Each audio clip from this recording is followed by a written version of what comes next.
You guys. So we're starting out laughing already. We do have a fantastic episode for you today, but real fast, let's talk about why we're laughing, Aubrey. What just happened? Oh, we went to start the episode and I grabbed a drink and was going to just take a quick drink, but it's one of those where you squeeze the water instead of putting it on your mouth, and it shot into the back of my throat and went down the wrong pipe into my air tube. Into my air tube. Your esophagus?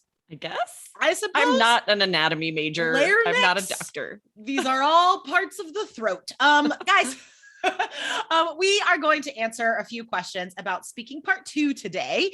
And it's kind of funny, actually. I can connect these questions because both of the questions are worried about small mistakes that could affect fluency scores in speaking part 2. So we'll answer those questions. This is really important to think about and prepare for, guys, because you can't start over like me and Aubrey. Luckily, we can start over. You guys would have heard some really terrible podcast intros if we couldn't start over. So anyway, guys, there's no second chances on IELTS, right? That's why it is so important that you prepare as much as you can. Make IELTS your part-time job before your exam, guys. And remember, you can find out how much preparing you need to do. You can find out what your band score would be right now if you took the test. If you take our quiz and you get a 5, then maybe you should book the exam. I'm going to say at least 3 months from now. You know what I mean? You need to know where you're at. So go to allearsenglish.com/myscore, take our free IELTS quiz, and we do give you materials as well that are free based on the score you get. So definitely take that quiz, guys. All right. So these 2 questions were left on our YouTube channel. Thank you, subscribers. If you are watching us on YouTube, hit subscribe. Listening to the podcast, hit follow. Aubrey, can you hit me with the first question? Yes, this first one is from Mufu. In speaking part 2, I paused for 3 seconds and continued. I fear it will have a great impact on my overall performance. Okay, whoops, I read the second one. I'm totally all full of mistakes today, Jessica. You are totally fine. I'm doing everything I can to throw you off. No, we're good. We are great, you guys. We're just trucking through. Okay. But actually, so guys, I mean, everybody makes mistakes when they're speaking sometimes, right? Me and Aubrey, while we're recording, we just fumble sometimes with words. Everybody does it, right? So if you are a student and you fumble, you pause a couple times for 3 seconds, like the student did, don't worry, that's fine. It's natural. Okay. We don't expect you to be perfect. That's impossible. So if you pause for couple seconds in part 2, I think it's fine. However, any more than a couple seconds gets awkward. What does the examiner do in speaking part 2 when a student pauses, Aubrey? Yeah. So if in speaking part 2, if the 2 minutes have not elapsed yet, right? If you still have time in that 2 minutes, they aren't going to help you. They're not going to stop you. They're going to just wait silently for you to keep speaking, maybe gesture with their hand, or they might say something like, can you tell me more about the topic? Because they're trying to give you every chance you can to speak for that full 2 minutes to get everything you need, the variety of vocabulary, the linking phrases, everything they're listening for. If you stop really early, you have a way lower chance of getting it all in there. Exactly. So if you have been listening to the show for a while, we did an episode about a month back regarding how IELTS is a lot more strict now with their examiners. And so this includes what they're allowed to do in part 2, right? So that silence does get awkward. They cannot help you. They cannot say, can you give me an example? Can you tell me about blah, blah, blah? No, all they can be like, can you tell me more about the topic? Or they do this with their hands. That's it. And that could throw you off for the rest of the test, because then you're in your head and you're like, oh my God, terrible fluency. What did I do? Yes. And I have had students in mock speaking tests, just like you said, Jessica, get flummoxed, get thrown off a little bit and ask, can I start over? And they can't, we just have to say no. And that's also taking their time. And so it's really good, I think, for students to go in knowing no matter what, you're not going to be able to start over. So even if you do make a mistake, don't let it throw you off.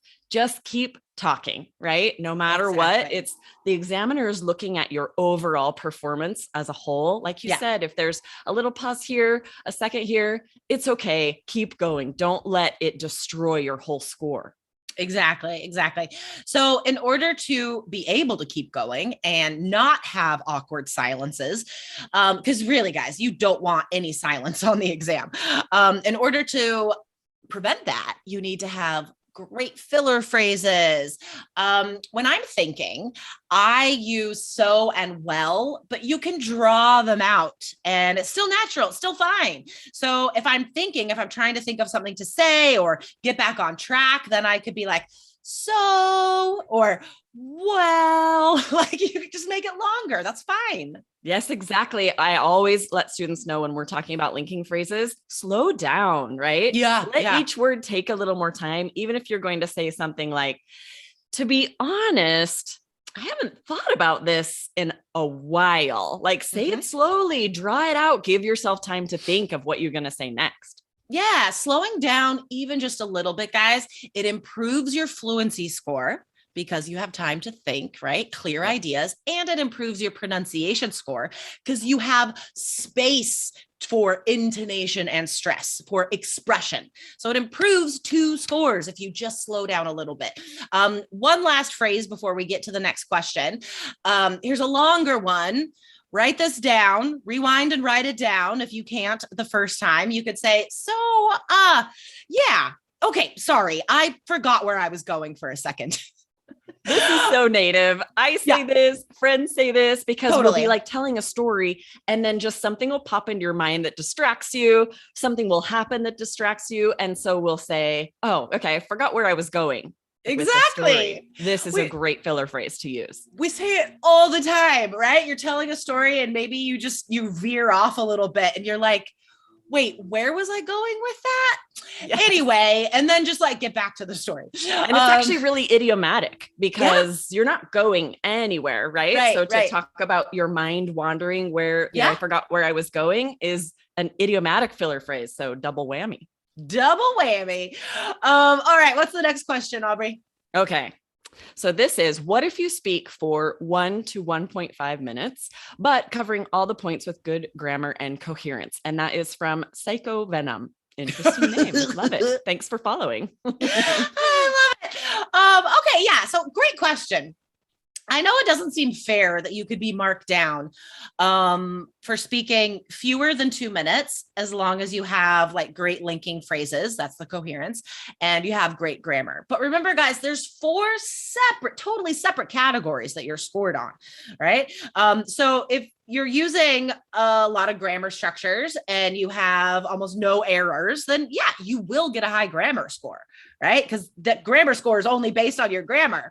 However, fluency and coherence, that first category has 2 parts, fluency and coherence. What's the difference between fluency and coherence? Fluency is being able to continue talking, share details about any topic without long hesitation, right? How fluent are you? Whereas coherence is more about your linking phrases. How organized is it? How well are you flowing from one idea to the next? Exactly. So if you want a 7 or higher for fluency and coherence, then both fluency and coherence have to like be stellar, right? So back to this guy's question. See, I'm getting back on track. Back to this guy's question. I say guy, maybe it's a girl. Psycho Venom could be a female. Could be a chick. Love it either way. But so you stop at a minute, right? It will, even if your performance in part 1 and part 3 are great, it'd be real hard to get above a 6 for fluency and coherence if you were only able to speak for a minute in part 2. Okay. You have to speak for the whole 2 minutes, guys, if you want a 7 or higher. Okay. Think of the message that's being sent to the examiner then. When you stop before 2 minutes, it means you don't have more to say about that. And these part 2 questions are so open, right? You're describing something. And even if you don't have more to say directly answering that question, you guys have heard us say this before. As long as you have answered that question, go on a tangent, share anything related just to show your fluency, that you could give details about a lot of related things to this topic. Exactly. And one last note about this question, because this person also asked, like, but they covered all the bullet points in that 1 minute or whatever. Guys, that doesn't matter at all. This is the problem with depending on the bullet points, is you can't talk for a whole 2 minutes if you're only covering the bullet points. So again, if you've been listening to us for a while, guys, you should know by now that the examiner does not care about those bullet points. I only care that you are describing what I'm asking, right? Describe an event, describe an experience, describe a person. I don't read those bullet points. Those are just there to help you think of stuff. Okay. But your score isn't based on covering those. We don't care. We just need you to talk for 2 minutes. Yes. In fact, it's a really good strategy to not even read them, ignore them entirely, and instead think of a cool, interesting story that's related that you could share. Way easier to fill the 2 minutes. And then you're not feeling stuck in answering those bullets, which might pull you away from a story you could tell. Totally. Those bullet points ruin scores all the time. I've literally seen it happen in person on the exam. In fact, when we give mock speaking tests to our 3 key students, we don't even give them the bullet points. Like, I just give them that first line and I'm like, okay, you got to talk for 2 minutes now. Let's go. I know. Sometimes students will say, oh, what about, can I have the bullet points? Right. I'm like, no, you don't need them. I know. I'm like, no, you cannot have those. You don't need them. All right, guys. So remember, take our free IELTS quiz, allearsenglish.com/myscore. Find out what you would get on the exam, your real band score if you took it today, in just 5 minutes, guys. allearsenglish.com/myscore. All right, awesome. Aubrey, thanks for chatting today. Yep. See you later. Bye, guys.